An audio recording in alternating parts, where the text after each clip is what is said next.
तो आज के वीडियो में सोलो लेवलिंग सीजन 2 के एपिसोड 4 को पूरा एक्सप्लेन करने वाला हूँ और ये एनिमे एक्सप्लेन होने वाला है। तो उससे पहले जो भी इस चैनल पर न्यू आए हो सब्सक्राइब दिस चैनल। तो एपिसोड के शुरुआत में संग जिनू डंजन से बाहर निकलते हैं। संग जिनू ने डेमन किंग के कैसल के 100 फ्लोर में से 75 फ्लोर को कंप्लीट कर लिया है और उसके पास अब हॉली वाटर का रेसिपी है जिससे वो अपने मॉम को इटर्नल स्लीप से जगाने वाला है। बट हॉली वाटर की रेसिपी को बनाने के लिए उसे लास्ट एक और चीज चाहिए जो है डेमन किंग का सांप खून, जो उसे कैसल के 100 फ्लोर में डेमन किंग को हराने के बाद ही मिलेगा। डेमन किंग के कैसल से वापस लौटने के बाद संग जिनू का लेवल हद से ज्यादा इंक्रीज हो गया था, लेकिन ऑफिशियली तौर पर उसका लेवल अभी भी ई रैंक है, जिसकी वजह से वो किसी हाई रैंक डंजन रेड में पार्टिसिपेट नहीं कर सकता। इसलिए वो कहता है मुझे अपना रैंक इवैल्यूएट करना होगा। उसके बाद सीन चेंज होता है, हम एक मैनेजर टाइप आदमी को देखते हैं जो सबका लेवल चेक कर रहा था ऊपर से। तभी उसे एक आदमी दिखाई देता है एंड वो शॉक होकर मिस्टर बेक्यूनो को कॉल लगा के कहता है मैं सेकंड मैनेजमेंट डिवीजन से कीचुल बोल रहा हूँ। मिस्टर बेक्यूनो कहता है क्या हुआ है? कीचुल कहता है कि वो आ चुका है। इस पर बेक्यूनो शॉक होकर कहता है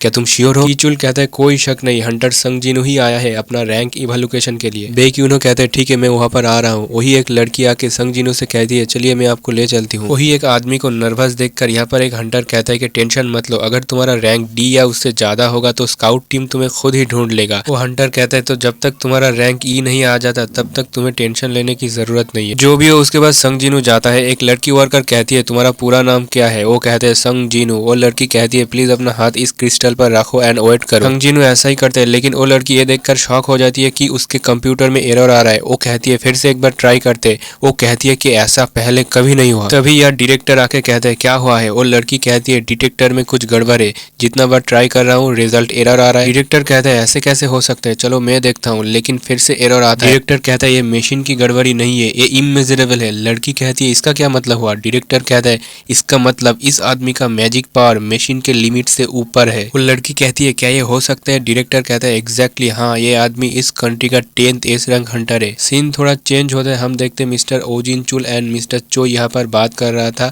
मिस्टर चोई ओजिनचुल से पूछता है जेजू आइसलैंड के उस पंखों वाली एंट्स के ऊपर रिसर्च कैसा चल रहा है? जिनचुल कहता है कि इन्वेस्टिगेट डिपार्टमेंट ने एक ऑटोप्सी कंडक्ट किया है, सही नतीजे पर पहुंचने के लिए थोड़ा टाइम लगेगा। मिस्टर चोई कहता है बाय द वे मैंने रेड गेट इंसिडेंट के बारे में सुना। व्हाइट टाइगर गिल्ड ने एक नॉन मेंबर को डंजन रेड में पार्टिसिपेट करने दिया एंड उन्होंने डंजन बॉस को हरा दिया। कौन था वो? जिनचुल कहता है मैं वहां पर मौजूद था बट एंड तक मैं वहां पर नहीं था तो मुझे नहीं पता। मिस्टर चोई कहता है ठीक है पर ऊपर के हॉल से इतना आवाज क्यों आ रहा है? जिनचुल कहता है लगता है किसी का पावर एवोकेन हुआ है, मैं जाके देखता हूँ। मिस्टर चोई कहता है नहीं मैं भी क्यूरियस हूँ, तो चलो साथ में चलते। दूसरी तरफ बिल्डिंग में सबको पता चल गया कि संग जिनू के पावर करंट रैंक डिटेक्टर से नहीं मापा जा सकता। डायरेक्टर कहता है तुम 3 दिन बाद आओ, हम एक पावरफुल डिटेक्टर से तुम्हारा रैंक फिर से मापेंगे। तभी बिल्डिंग में और भी हल्ला मच जाता है क्योंकि यहाँ पर आ चुका है साउथ कोरिया के बेस्ड गिल्ड जिसका नाम है हंटर्स गिल्ड। उसका रिप्रेजेंटेटिव चोई जॉन इन, जिसे अल्टीमेट सोल्जर भी कहा जाता है। संग जिनू भी इसे देखकर अपने मन में कहता है ये आदमी एक फायर टाइप मेज है जो बहुत ही पावरफुल है। मिस्टर चोई भी संग जिनू को देखकर ही समझ जाता है कि ये बंदा बहुत ही पावरफुल है। वो संग जिनू के पास आके कहता है अगर तुमने किसी गिल्ड में ज्वाइन होने का डिसाइड नहीं किया है तो मैं तुमसे कुछ बात करना चाहता हूँ। बट संग जिनू उसे इग्नोर मार के कहता है सॉरी मैं बिजी हूँ। सब लोग तो शॉक हो जाता है कि मिस्टर चोई को इसने रिजेक्ट कर दिया। जो भी हो मिस्टर चोई पीछे घूम के देखता है कि वो गायब हो गया है बिना कुछ साउंड किए। वही बेक्यूनो दौड़ता हुआ आता है लेकिन वो काफी लेट था। मिस्टर चोई बेक्यूनो के एक्सप्रेशन से ही समझ जाता है कि ये उसके लिए ही आया है क्योंकि white tiger guild and Hunter association building के अंदर काफी ज्यादा डिस्टेंस है। मिस्टर चोई समझ जाता है कि संग जिनू ही रेड गेट इंसिडेंट का लीडर है। तो भी वो सीन चेंज होता है हॉस्पिटल में। जिनू अपने मॉम के साथ बैठा था, उसकी मॉम इटर्नल स्लीप में चला गया है, यानी ये एक ऐसा स्लीप मोड है जिससे कोई नहीं जाग सकता। संग जिनू कहते हैं मॉम मैं आपको बचा लूंगा, बस तब तक इंतजार करना। हॉस्पिटल से निकलते ही रूम के बाहर ओ जिनचुल खड़ा था। ओ संग जिनू से कहता है हमारे सर्विलेंस टीम का काम है हंटर्स को मॉनिटर करना, पर तुमने मेरे आंखों पर धूल झोंक दिया। दूसरे शब्दों में तुमने हंटर्स लॉ को ब्रेक किया है, पर हम तुम्हें क्रिमिनल नहीं मानते क्योंकि सर्विलेंस डिवीजन के काम है हंटर को कंट्रोल करना। ओ जिनचुल कहता है बाय द वे तुम्हारे पास टाइम होगा क्या? कोई है जो तुमसे मिलना चाहता है? हम देखते हैं हंटर एसोसिएशन का प्रेसिडेंट गो गुन ही संग जिनू से मिलने आया था। गो गुन ही कहता है कि फर्स्ट ऑफ ऑल तुम्हें कांग्रेचुलेशन एस रैंक हंटर होने के लिए। गो गुन ही एंड संग जिनू अब एक साथ बैठ जाता है। गो गुन ही कहता है मैं सीधे मुद्दे पर आता हूँ, तुम हम में से एक बन जाओ। इसे सुनकर तो संग जिनू थोड़ा सा शॉक होता है। गो गुन ही कहता है मैं तुम्हें बहुत ही इंपॉर्टेंट पोजीशन दूंगा एसोसिएशन में। संग जिनू कहता है आप मुझे ही ये ऑफर क्यों दे रहे हो? प्रेसिडेंट गो गुन ही कहता है करंटली इस देश को गवर्नमेंट नहीं बल्कि हंटर द्वारा चलाया जाता है जो सिटीजन को मॉन्स्टर लूजर से बचत है और इसका सेंटर है टॉप 5 मेजर गिल्ड, जिसमें पहला आता है हंटर्स, दूसरा है फेम, तीसरा है व्हाइट टाइगर गिल्ड, चौथा है फेंट, पांचवा गिल्ड है नाइट। अगर तुम इनमें से किसी भी गिल्ड में शामिल हो गए तो बैलेंस बिगड़ जाएगा और देश में अराजकता फैल जाएगा, क्योंकि मॉन्स्टर ही सिर्फ मॉन्स्टर नहीं होते, मॉन्स्टर से लड़ने वाला हंटर्स भी मॉन्स्टर होते हैं और हंटर एसोसिएशन ही इन सबको कंट्रोल करते हैं देश के भलाई के लिए। संग जिनू कहते हैं तो इसलिए आपको मेरे जैसे कोई स्ट्रांग आदमी चाहिए।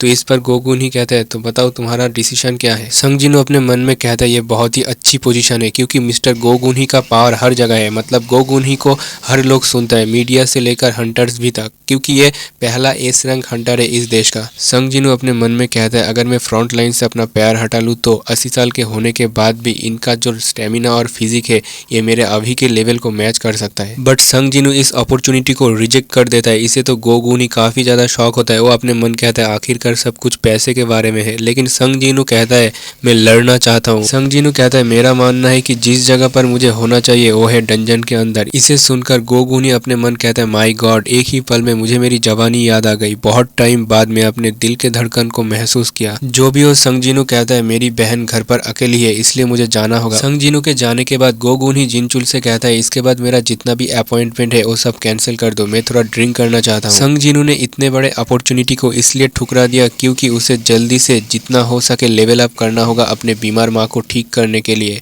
उसके पास लग्जरी लाइफ जीने का टाइम ही नहीं है। उसके बाद सीन चेंज होता है। हुआंग डोंगसू हॉस्पिटल बेड में बहुत ही बुरे हालत में पड़ा हुआ था। डिप्टी डायरेक्टर को देखकर कहता है तुम्हें मेरे जैसे लूजर से और क्या चाहिए। डायरेक्टर कहता है मैं कुछ पूछना चाहता हूँ, क्या वो आदमी संग इलवान सच में एक मैजिक बीस्ट था। डोंगसू कहता है तुम्हें क्या लगता है ऐसा पावर कोई इंसान के पास हो सकता है क्या। डिप्टी डायरेक्टर कहता है ठीक है, रिकवर होने के बाद डिस्चार्ज लेके एडमिनिस्ट्रेशन में आ जाना। डोंगसू पूछता है उस आदमी का क्या हुआ। डायरेक्टर कहता है वो आदमी को हम लोग ट्रैक करने की कोशिश कर रहे हैं, बट तुम उसे नहीं हरा पाए तो हम उसे कैसे पकड़ेंगे। डायरेक्टर के जाने के बाद डोंगसू सोचता है उस आदमी ने उसे कहा था कि मेरे फैमिली से दूर रहना, नहीं तो मौत भी तुम्हें बचा नहीं पाएगा। इस बात पर हुआंग डोंगसू को बहुत गुस्सा आ रहा था। वो कहता है मुझे पता है वो कहाँ गया है, मुझे एक आर्टिफैक्ट इक्विपमेंट चाहिए जिससे मैं उसे मार सकूं। आर्टिफैक्ट मतलब इंसान का बनाया हुआ हथियार। हंटर्स के दुनिया में हाई लेवल इक्विपमेंट जिसे कोई स्किल क्राफ्ट्समैन भी नहीं बना सकता, ये सिर्फ ऑनलाइन ओकेशन पर ही मिलता है। संग जिनू को एक चाहिए था लेकिन वो सभी बहुत एक्सपेंसिव था। डेमन किंग के कैसल में जाने से पहले उसे एक इक्विपमेंट चाहिए, बट ये चीज हाई रैंक डंजन के अंदर ही मिलता है, लेकिन उसका ई रैंक होने के वजह से उसे कोई हाई रैंक डंजन में एंट्री नहीं मिलेगा। तभी वो देखता है कि hunters guild E rank member को रिक्रूट कर रहा है माइनिंग के काम के लिए। उसके बाद सीन चेंज होता है। गोगुन ही संग जिनू का रिकॉर्ड चेक कर रहा था, लेकिन यह जो फोटो लगा हुआ है उससे वो रियल लाइफ में अलग दिखता है। जिनचुल कहता है वो अपने बीमार माँ का मेडिकल बिल एंड सिस्टर की ट्यूशन फीस अकेले ही भरता है। गोगुन ही कहता है सच में इसके जैसे यंग लड़के इन दिनों में बहुत ही कम मिलते हैं। जिनचुल कहते हैं पता चला है कि हंटर गिल्ड के रेड पर पार्टिसिपेट किया है उसने, माइनिंग टीम पर अप्लाई किया है। इस पर तो गोगुन ही थोड़ा शॉक होता है,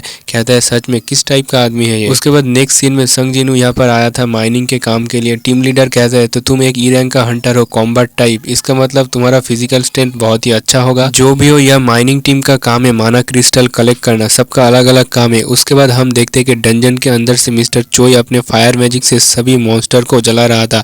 वो कहता है इनका बॉडी अगर ज्यादा जल गया तो किसी काम का नहीं है, इसलिए मैंने थोड़ा रहम दिखाया। वैसे भी यहाँ पर एक लेडीज है जिसे जलने के स्मेल से प्रॉब्लम है। संग जिनू देखते हैं डंजन के अंदर से एसोल्ट टीम बाहर आ रहा है। जिनू मन में कहता है इसने सभी मैजिक बीस्ट को मार दिया है सिर्फ बॉस को छोड़कर। मैंने इसका फायर मैजिक ऑरा कल ही महसूस किया था, second commander of the hunters guild. इसके बाद लास्ट में एक लड़की जो हंटर्स गिल्ड का वाइस मास्टर है, उसी के साथ इस कंट्री का 9th एस रैंक हंटर था डेंसर चा हाइन। संग जिनू उसे देखकर कहता है सच में इसकी जैसे ऑरा वाला लोग इस दुनिया में कम ही देखने को मिलते हैं। चा हाइन बाहर आते ही उसे एक ऑरा महसूस होता है। उसे एक पल के लिए लगता है कि चेयरमैन गोगुन ही यहाँ पर मौजूद है। वही संग जिनू साइड में चला जाता है। वो अपने मन कहता है मैंने सही सोचा था, ये बहुत ही सेंसिटिव है। जो भी हो, संग जिनू डंजन के अंदर आ जाता है। वो तो बहुत ही एक्साइटेड था ये देखने के लिए कि ए रैंक बॉस कितना पावरफुल होता है। तभी एक बंदा उसके पास आके अकड़ दिखा रहा था। संग जिनू उसे एक लुक देता है एंड वो तो बहुत ही डर जाता है। अगले ही पल सब ये देखकर शॉक होता है कि एक ई रैंक होने के बाद भी इसका फिजिकल बॉडी काफी स्ट्रांग है। टीम लीडर कहता है लंच ब्रेक है। संग जिनू क्या तुम नहीं खाओगे? संग जिनू कहता है मुझे पहले ये माइनिंग एरिया क्लियर करना होगा। टीम लीडर कहते हैं ठीक है, ज्यादा अंदर मत जाना। उन सब के जाने के बाद संग जिनू दौड़ता है बॉस के रूम के अंदर, क्योंकि उसके पास अब 1 घंटा फ्री टाइम है। बॉस रूम के सामने आके वो कहते हैं मैं फील कर सकता हूँ कि इस बॉस का पावर मेटस से भी ज्यादा है। अगर वो इस बॉस को हरा दे तो गेट क्लोज हो जाएगा एंड हंटर गिल को बहुत लॉस झेलना पड़ेगा। बट जिन्हू कहता है कोई फर्क नहीं पड़ता। वो अपने खंजर निकाल लेता है। तभी पीछे से एक लड़की कहता है तुम यहाँ पर क्या कर रहे हो? हम देखते हैं और कोई नहीं, चाह ही ने। वो कहती है मैं और एक बार पूछूंगी तुम यहाँ पर क्या कर रहे हो? इसी के साथ ये एपिसोड यहीं पर ही खत्म हो जाता है।